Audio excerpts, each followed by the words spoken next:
Hey comic fans, Mr. Q Comics again, back with another haul video. I've got a smaller stack of books than I normally show off, but some really huge key issues in this one. This is books from two of my local shops, same two I usually hit up. I got about 4 from the first shop, and I think like 6 from the second shop. The second shop has just been getting in some unbelievably crazy collections lately. Tons of Silver Age key issues. He got in like a lot of Bronze Age, really high grade stuff. So this is one of the first batches that came in. I got super excited about this stuff. Got a bunch of stuff out of this one, and then shortly after, he started getting these other collections, and it was like, oh my god, there's so much stuff. It's almost impossible to choose. You can't get it all, so you're just hoping you pick. You want to be happy with what you get. Of course, I'm definitely psyched with these books, but he has been putting out some just key after key after key, and you can't get them all. So, anyways, I'm psyched with this stuff. Let's start with the first shop. Right out of the gate, these are just cover price books. Cool, J. Scott Campbell variants. Harley's Little Black Book. I know this is an older book. What is this? 2015. He just had these at cover.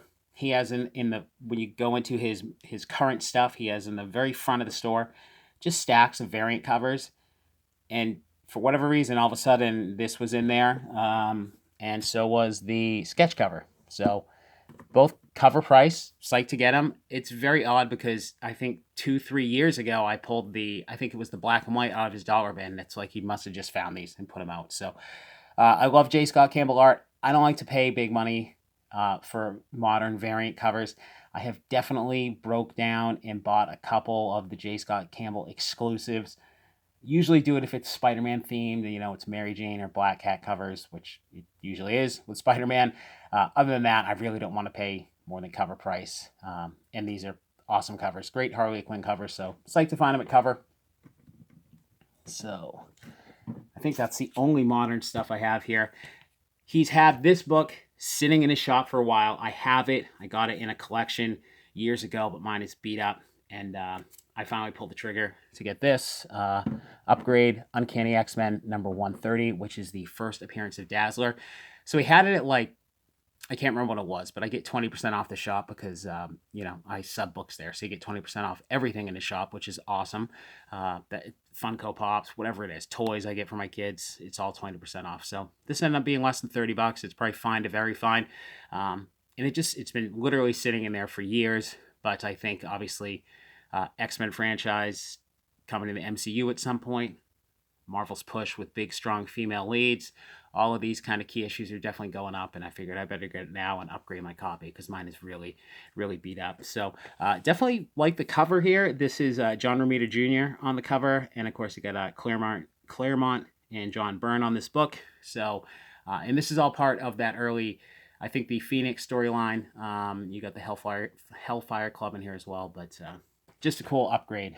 So happy about that. Now, this book, I'm glad to get another copy. I just sold my copy, and I was kind of kicking myself with, again, the how hot this book got shortly after. Savage SheHulk number 1, same shop. He had it on the wall for a while, and I think they announced a show with the She-Hulk, and again, just Marvel properties, the female characters. I kind of was regretting having sold the one I had, which I probably sold for less than I paid for this one. This one's probably in the very fine range. It's got, again, that kind of cover creasing going on, folds from the print process, but cool cover. This is Stan Lee's story, and you got John Buscema cover and interior art, and I think I paid in the $50 range for this, so I can't remember what I sold my other one for, but it wasn't too long ago. So I'll probably sit on both of these books for a little bit. The X-Men stuff I definitely keep. Uncanny X-Men, it's a run I want to collect, at least up to about probably 300. I'm not so into collecting more of the modern issues, basically through the Jim Lee run. So X-Men stuff definitely stays in the personal collection. I never really read Savage She-Hulk. Not a huge interest, so for me that is more of a speculation investment. And hopefully down the road, I'll be able to flip it and put it towards something that I do want to hold on to. So still a cool book. So, all right, on to the second store. So it's 5 books. it is all Fantastic Four. So I went in there one day, and one of his employees had a huge long box, all Fantastic Four stuff. They had just gotten it in. So, of course, I'm chomping at the bit. I'm watching him go through. Oh, what's that you got there? And he's like, oh, it's all Fantastic Four.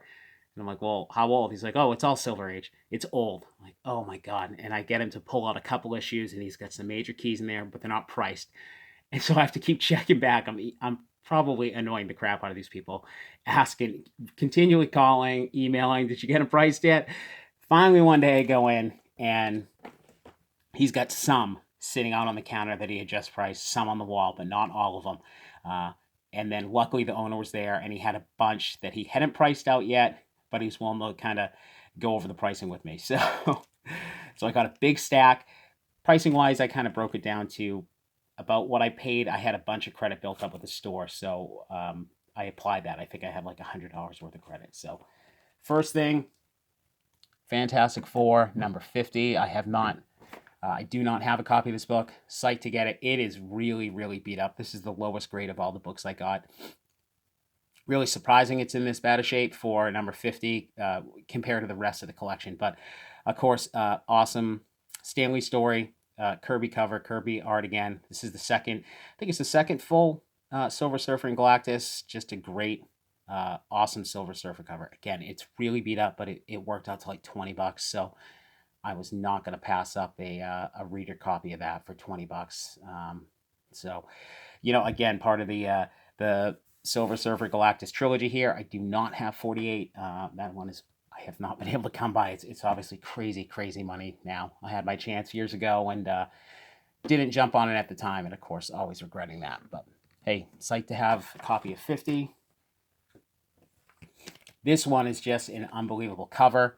It's 72, fantastic Silver Surfer cover, Jack Kirby, Stanley story again. You've got, I think that's the Watcher in the background. I love the reds. Absolutely gorgeous cover. He had this one in the store last year, I think.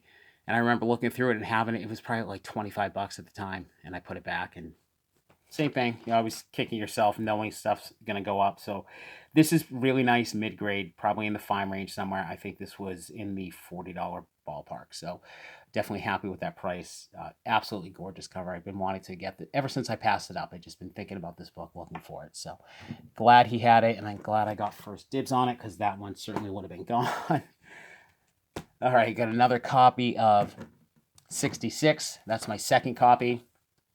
He actually had multiples of this. This one had been sitting on his wall from a different collection, and I've just been passing it up.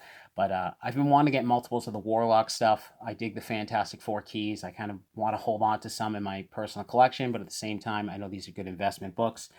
So this is definitely one I get multiples of, so I'm going to be able to retain a copy and also flip some books. So this is the origin of him. Not my favorite Kirby cover, but cool cover nonetheless. And this is really another solid mid-grade book. I'm going to have to compare it to the other one I have. I picked another one up last year, 2 years ago, something like that, and probably in a similar range. This one worked out to like $45, something like that. Really, really great price. Again, I had a ton of credit built up with this place. They do a great credit program, which I love, which is basically every 10 books you buy, you get the average what you spent back in credit. So if you're buying big books, it's just great to build up credit and put it towards a nice big key that I want to hold on to. So last two, I was not going to get this one. It was on his wall staring me in the face, and he basically talked me into it because I was, obviously making a big purchase, big investment here. So, and it's not even the best book, but it's an awesome book. Psyched I grabbed this one because I was contemplating some other Fantastic Four keys, and I'm really happy that I made the decision to get this one. Fantastic Four, number 25. This is probably in the VG range. Awesome Kirby cover. So this is the first battle of the Hulk and Thing. And I think it's the second Silver Age appearance of Captain America. So I think this worked out to something like $80, $81. He had it priced really fair, and I think I must have talked him down a little too. I think that's what I ended up doing. I was able to talk him down a little bit and then get my discount on top of it. So whatever it was, I calculated it out. It worked out to about $80. So Awesome price. I think it's probably in the 4.5 range. It's got a big sub crease. It's got the classic Marvel chipping, but it's complete. Everything's attached. Awesome purple background. Just fantastic early Fantastic Four. So really, really psyched to have that. It wasn't even one I was contemplating getting or even looking for, but he talked me into it. So he didn't have to talk that much. So. All right, last one. I just showed this book, but I knew it was going to be in there. I knew he had 48, but he told me that was going to be at least 1,500. He didn't even put it out, and it was like, that is way out of my ballpark. If I'm going to spend that type of money, I'm personally going to put my money on a Hulk 181, which is like my personal grail that I want, other than, AF15 or ASM #1. But anyways, I knew there would also be a 49 in there, so it was finally out. Another copy of Fantastic Four 49. This one probably ended up working out to about $200 after the discount, something like that. This is just an awesome, awesome cover. So you got the first cover appearance of Silver Surfer and Galactus. This one's in much better shape than the one I showed off in my previous haul. My favorite, it's got a cool date stamp. It's light, but it's right on the F of the Fantastic Four. Really psyched. I was psyched about the condition. And again, he had it priced super reasonably to start with, so I didn't even talk him down. So this actually is my third copy, which is great. The first copy I probably got 2 or 3 years ago for something dirt cheap, like $35. So, complaining about passing up the 48, but I did get a 49 dirt cheap years ago, and I've been fortunate enough to get 3 copies now. So this will be my keeper. I will definitely get the other 2 slabbed and plan on flipping those at some point, likely when the movie news starts coming out. So really happy to get this. I mean, I probably pester these guys way too much, but I did not want to miss this book. I knew it was going to be in there. The guy initially had told me it was there, and I was just like, God, if this sits on the floor, someone is going to grab this, because I know he always, if he's not going to slab it and he puts it out there, his big keys are typically priced pretty good. Like, I mean, really far under eBay prices, I think, for major keys. The minor stuff is probably overpriced, but the major stuff, he prices it to move, and it does move. So yeah, really psyched to have another copy, and it's gorgeous. I'm glad to upgrade mine. So I hope you guys enjoyed it there. Please, if you did, like, subscribe, hit notifications. And I just want to say thanks to everyone who has subscribed so far. I've only been doing this for a few months, and I'm already over 150 subs, which is, honestly, I didn't think anyone would really be watching this stuff. So thanks so much to everyone who has been subscribing. Please share the details or share the channel with other collectors out there. And again, if you're new to the channel and you are liking the hauls, please like and subscribe. And yeah, as always, happy hunting to you guys.